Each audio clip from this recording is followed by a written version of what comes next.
pero vamos a desgranarlo y espero que el Señor hoy nos hable. Vamos al libro de Segunda de Reyes, capítulo 5, versos 1 al 3, y dice así la palabra en el nombre del Padre, del Hijo y del Espíritu Santo. Naamán, general del ejército del rey de Siria, era varón grande delante de su Señor y lo tenía en alta estima, porque por medio de él había dado Jehová salvación a Siria. Era este hombre valeroso en extremo, pero leproso, y de Siria habían salido bandas armadas y habían llevado cautiva de la tierra de Israel a una muchacha, la cual servía a la mujer de Naamán. Esta dijo a su señora: si rogase mi señor al profeta que está en Samaria, él lo sanaría de su lepra. Amén a su palabra. Naamán fue un comandante del ejército sirio y se le describe como un hombre valiente y poderoso que consiguió tener alta estima en el palacio, pero hay algo que enmarca la Biblia, y es que tiene que decir que por encima de todos sus éxitos se resalta que tenía lepra. Es decir, tenía mucha estima y reconocimiento en el palacio, pero en aquel lugar no estaba la solución para su problema, porque el título nunca le pudo garantizar estar en la casa correcta. La lepra, como todos conocemos, es una enfermedad que no tenía cura, y aunque había diferentes tipos de gravedad, lo normal era que aquel que la padecía se sentiría arruinado y con la necesidad de que una fuerza superior vendría a rescatarle y obraría en beneficio para su sanidad. Pero se habla también detalladamente de una sirvienta anónima de la que no conocemos su nombre, ya que cuando se los llevaban cautivos a otra tierra, lo normal y lo que solían hacer era que les cambiaban el nombre o directamente los dejaban sin identidad, y aunque esta no tendría nombre, se revela una sola identificación de ella, y esta es que era de Israel. Y con esta información nos basta. Una persona totalmente anónima de la que no conocemos el nombre, pero que deja la clara evidencia de conocer a un profeta verdadero y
7 veces en el Jordán y quedará limpio cuando éste se zambulla. Pero viendo Naamán esto, dice la palabra que se iba enojado. Y aquí deja la evidencia de no reconocer a Jehová como su Dios. Dice: ay, yo pensaba que saldría el profeta y oraría por mí invocando a su Dios. O sea que lo estás haciendo totalmente externo a ti, Naamán. Y ahora, creyendo que le sanaría, manda a aquel siervo. ¡Qué pena! Ser útil en un servicio y no saber a quién está sirviendo. Y dice la palabra que se iba recordando los ríos de su tierra, el Abana y el Farfar, ríos que eran limpios y que eran caudalosos, que corría mucha agua y con mucha limpieza. Pero le marca la historia que el Jordán era un río lleno de lodo. Pero está claro el plan de Dios que tiene con Naamán. Le tiene que hacer el origen, recordar el origen y el lugar de su procedencia, ya que el hombre fue formado del barro. Era necesario que éste reviviera su origen fuera del palacio y fuera de los títulos. Y aunque su orgullo no se lo permitía, los siervos le ayudaron a tomar la mejor decisión de su vida, ya que la promesa del profeta era que si lo hacía quedaba limpio. La grandeza de Eliseo fue que cuando Naamán vino, en ningún momento salió, mandó un mensajero con lo que debía de hacer. El profeta se mantuvo fuera de la vista de Naamán para que su fe se procesara en el Dios verdadero y no en los hombres, porque ya que tenía un concepto tan errado de Dios, si llega a salir Eliseo, ora por él y lo sana, habría tenido un grave problema, porque le importaba más sanar las heridas que venían por fuera que el mal concepto que traía de Dios dentro de él, sabiendo que esto era mucho más peligroso. Pero Dios, que se interesa en el interior, empieza a trabajar y permite que en el proceso al Jordán vaya peleando con su orgullo y va el que se tenga que decidir por sí mismo lo que debe de hacer, porque el Jordán tenía lodo, pero le ayudó a matar a su enemigo. Y cuando pudo reconocer su origen, entonces recibió su recompensa. Naamán creía tener el suficiente valor, el suficiente nombre como para no tener que zambullirse en el barro, pero qué necesaria era la humildad para que Dios trataría con él. La humildad no es tener nada en posesión y ser un pobre, no. Por lo contrario, la humildad es aquel que tiene mucho y que no lo presume. Y ahora les voy a presentar a un claro ejemplo de lo que es la humildad en todo su esplendor.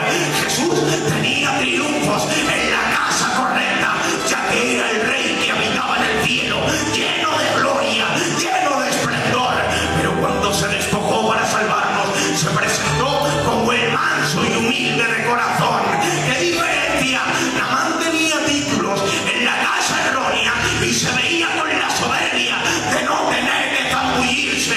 Pero qué diferencia, que mientras Jesús es el creador de todas las cosas, de lo que se ve y también de lo que no se ve, que por el poder de su palabra tiembla la tierra, permite que lo desfiguren para la salvación de un pueblo pecador que acabarían siendo sus propios asesinos. Naamán ponía condiciones a la promesa de Dios por medio del profeta, sabiendo que quedaría limpio, pero su orgullo le hacía retardarse. Pero este vino, como dice en Gálatas 4:4, en el cumplimiento del tiempo, nacido de mujer y nacido bajo la ley. Este vino en el momento preciso, teniéndose que despojar de todo lo que tenía en el cielo, y no por una sanidad propia, porque de nada tenía necesidad, pero vino a sumergirse en las entrañas de la tierra para la salvación de gente que más tarde lo acabaría matando, porque le complacía a Dios más ver a Naamán revuelto en el barro que verlo lleno de títulos que no le pertenecen,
zambulléndose en el barro quedó limpio y pudo reconocer diciendo: ahora conozco que no hay Dios sino en Israel. Pero en su sanidad hay algo que me llamaba la atención y que me hizo indagar sobre ello. Dice que su carne quedó como la de un niño, es decir, vino a ser una nueva criatura por medio de la obediencia de la fe, porque la piel de un niño en la palabra no solamente representó una piel perfecta, sino también una renovación interna por medio del Espíritu. En una ocasión se le acercaron los discípulos a Jesús y le dijeron: oye Jesús, ¿quién es el mayor en el reino de los cielos? Y ahora él, cogiendo a un niño, se le ha sentado en las piernas y ha dicho: cualquiera que sea como este niño y que se humille como él será el mayor, haciendo entender que cada uno debe de vivir humillado y entendiendo que él es nuestra única esperanza. Por eso Naamán tuvo que someterse a ver su carne como la de un niño, para reconocer que él es nuestra única esperanza, porque llegó a reconocer su necesidad y entonces lo entendió. Y este es el poder que también actúa en nosotros, cuando en nuestra necesidad entendemos que nuestra esperanza está depositada en el Creador de los cielos y la tierra. A Naamán, el poder del palacio y la riqueza le podría haber hecho buscar fuera del palacio, pero en ningún momento le habrían podido ayudar, porque es como querer buscar paz o bienestar fuera de nuestro Señor Jesucristo, ya que dijo Lucas en Hechos 4:12: porque no hay nombre dado a los hombres en el cual podamos ser salvos. Nunca la valentía de un hombre le ha podido librar del peligro, ni ha podido salir por su valentía de su problema, ya que el orgullo no es compatible con el barro. La grandeza de un cristiano se basa en saber que somos un poco de barro en las manos del buen alfarero. En una ocasión le hablan a Jehová al profeta Jeremías y le dice: vete a la casa del alfarero, porque allí te haré oír mis palabras. Y llegando a la casa del alfarero pudo ver cómo trabajaba en una rueda, y la vasija que estaba haciendo en ese preciso momento se echó a perder, pero volvió a coger los trozos, y dice la palabra que volvió a hacerla conforme él quería. Y vino palabra de Jehová el profeta y le dice: no podré hacer yo con vosotros como hace el alfarero, porque como el barro en las manos del alfarero, así sois vosotros conmigo. Me quebrantaba este verso, porque la actitud de Israel le hacía verse a Dios limitado y con las manos atadas, siendo un simple trozo de barro. Ojalá que nosotros no seamos ese pueblo que le ata las manos, sino la vasija que se rompe en la rueda de su espíritu. Hay un verso que se ha convertido en deseo de mi corazón. Jeremías 18:4 de este mismo pasaje dice: cada vez que la vasija se rompía, la volvía a tomar y la dejaba a la forma que él quería. Este es mi deseo, quedar conforme él quiere. Dijo David en el Salmo 138: porque Jehová es bueno y atiende al humilde, pero al altivo lo mira de lejos. Tu misericordia, oh Jehová, sea para siempre. Por lo tanto, no desampares este barro, porque es obra de tus manos. Hubo un joven en una ocasión llamado José, que proceso más doloroso, ha sido despreciado por sus hermanos, ha sido vendido y metido en una cisterna, que cuando miraba por arriba, sus hermanos con total tranquilidad comían pan. También ha sido denunciado a la cárcel por falso testimonio de la mujer de Potifar. Dios mío de mi alma, pero es la clara evidencia de ser la vasija que se rompe en las manos de la gracia del buen alfarero, quedando como él quiere. La garantía de cada golpe es que Jesús, que Jehová, estaba con José, y así lo dice la palabra. Déjame decirte que la garantía de cada golpe que recibes y se va dispersando los trozos de tu corazón, la garantía se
Dios dijo: hagamos al hombre conforme a nuestra imagen y semejanza.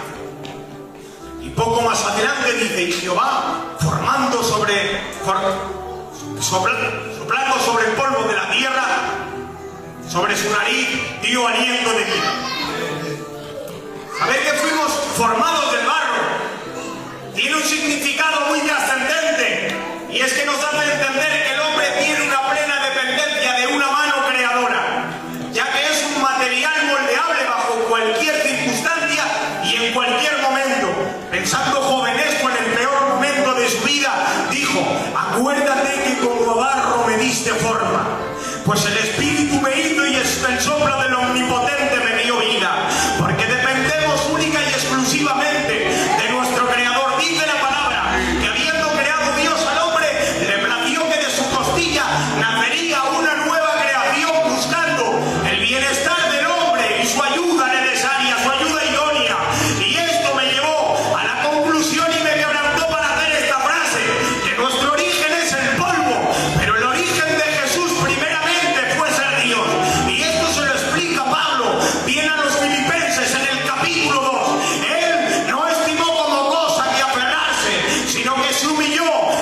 El ser igual a Dios como cosa que aferrarse, sino que se humilló hasta la muerte y muerte de cruz. Este no fue formado del polvo, más bien estaba rodeado de gloria y de esplendor, de quien dijo Isaías que lo vio en un trono alto y sublime, y que los querubines no cesaban de cantarle santo por toda la eternidad. Todos los seres creados en el cielo le rendían alabanza y adoración, porque es el único digno de ella. Pero decidió tomar forma corpórea, forma de hombre. Pero si de la costilla de Adán salió una creación, hay una creación pendiente también en el costado de uno. Llevando a nuestro Señor Jesús de camino a un monte, ahora cargando una cruz, después de haber recibido latigazos y desprecios, llegan al lugar de aquel monte y lo ponen sobre aquella cruz y lo crucifican. Y dice Juan 19:34: pero uno de los soldados se acercó con una lanza y atravesándola abrió su costado. Lo normal, según la historia, era que cuando recibían este tipo de maltratos, vendrían a un estado de enajenación y a un estado de que empezarían a tirar de todo por la boca. Pero allí hay un cordero mudo que guarda silencio, porque había pendiente la creación en su costilla de una nueva creación redimida. Y dice la palabra que cuando atravesaron aquella lanza, de allí salió repentinamente agua y sangre, porque estaba pendiente en su costado una nueva creación, la cual era la iglesia: sangre que perdona nuestros pecados y agua que nos purifica para la redención de nuestras almas. La creación del costado del hombre lo llevó a la miseria por la causa de la desobediencia del pecado, pero la creación del costado de Cristo lavó aquella miseria para presentarnos como su esposa delante del Padre. Haciendo este mensaje, llegó el momento en que el Espíritu Santo me confrontó y ahora me hizo que resaltaría un sentimiento dentro de mí que decía: muñeco de barro, ya es hora de que representes a Cristo en ti. Y me confrontaba por varios versos y me llevaba a Romanos 8:29, que dice así: porque a los que antes conoció también predestinó para que fuesen hechos conforme a qué, a la imagen de su Hijo Jesucristo. Porque en esto se complace Dios, en ver que este muñeco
os predico a Jesús y a este crucificado.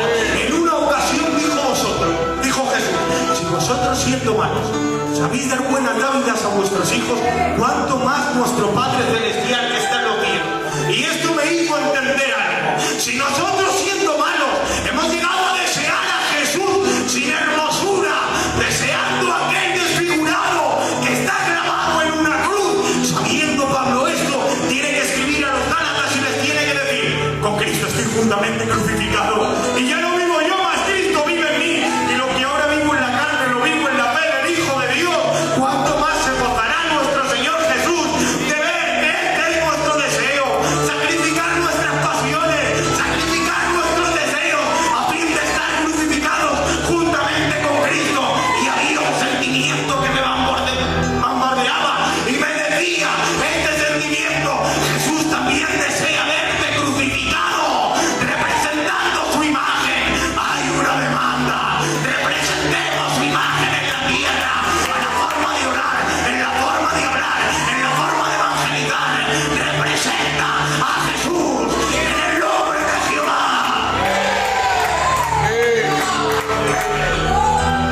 Aleluya.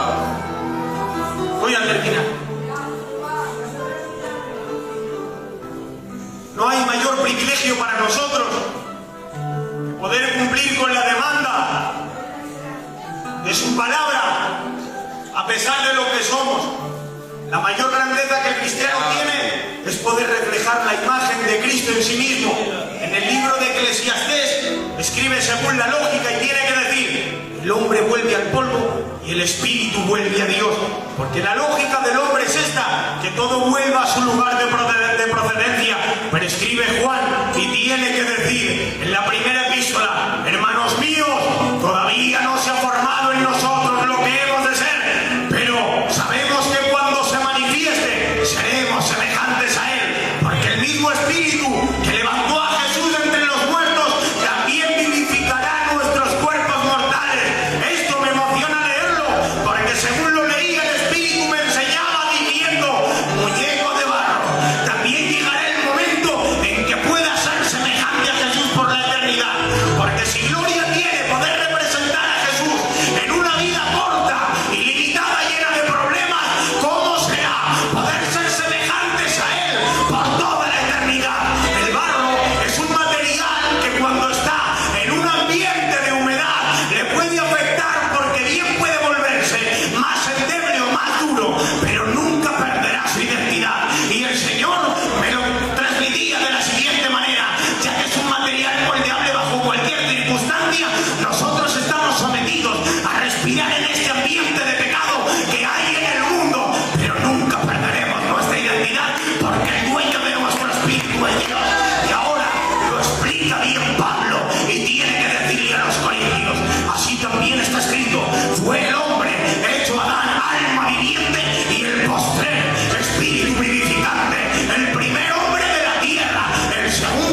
Jesús. Nos ha bendecido el Señor.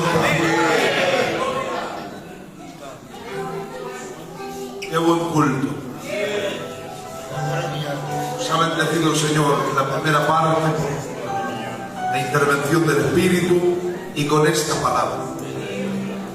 Pide a Dios que Dios te ayude a poder ponerla en obra. Que nos ayude el Señor, ya que somos la fábrica donde Él reside, mi alma te alaba. A parecernos a Él. Que esta vasija vaya cogiendo sus formas y perdiendo las muestras. Qué bien, nos ha hecho bien el Señor, hermano. Y a Él damos gracias, porque todo exclusivamente es por gracia, por misericordia. Antes de finalizar, me alegro mucho que está con nosotros nuestro hermano Pablo.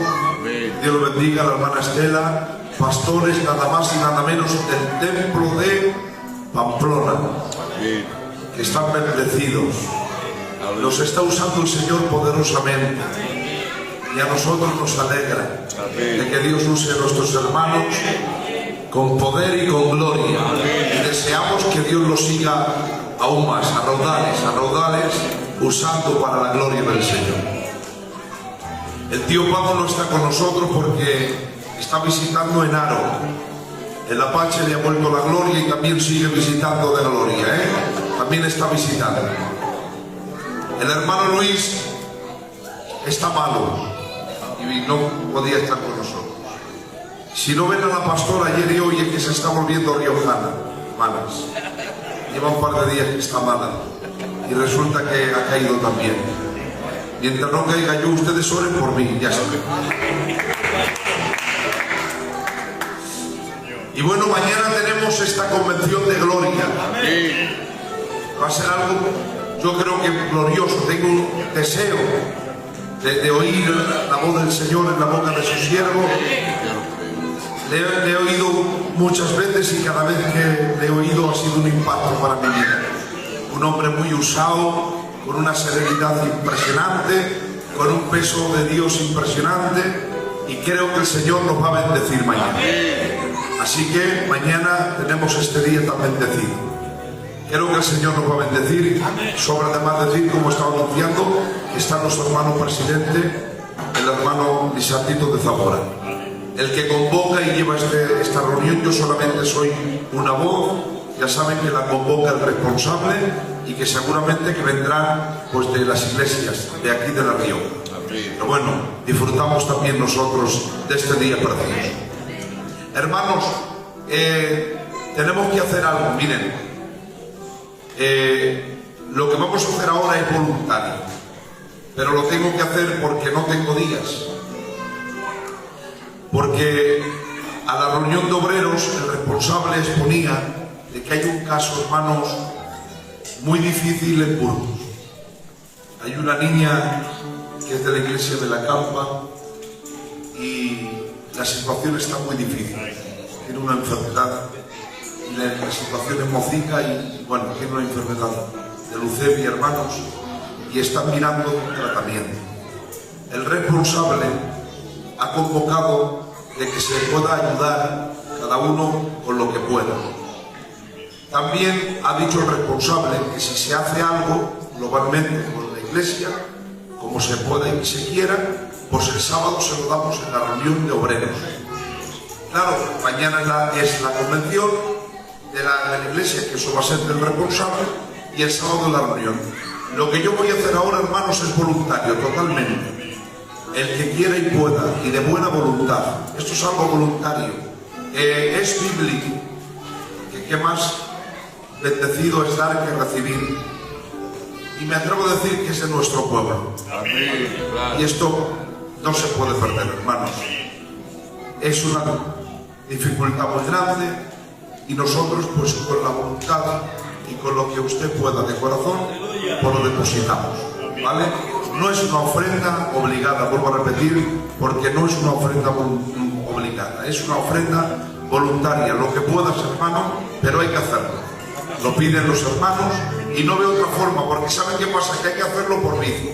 Si yo le digo a usted que lo haga por vicio, es que no lo vamos a hacer. Entonces, mira, mejor lo hacemos así, se lo damos el sábado y de buena voluntad lo que salga, pues se lo damos el sábado en la convención, que yo creo que es mucho más conveniente. Porque si no, no hay otra forma. Tiene que ser por vicio y no hay otra forma de hacerlo, ¿vale? Así que el que pueda y de buena voluntad. Venga, vamos a entonar un coro. Voy a pedir por favor que los ofrenderos, sí, pasen. Y vuelvo a repetir y a reiterar, esto es algo voluntario, que lo que usted pueda, pues, apórtelo. Es para una necesidad extrema, hermanos.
Si quedamos para dar gracias a Dios por este culto.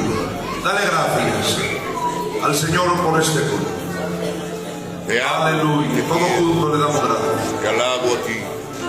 Aleluya. Si te ha bendecido Dios, le da gracias. Mi hermano Chivi, por favor, dale gracias a Dios por este culto.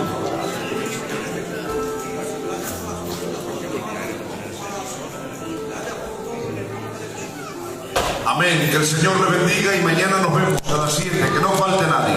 Amén.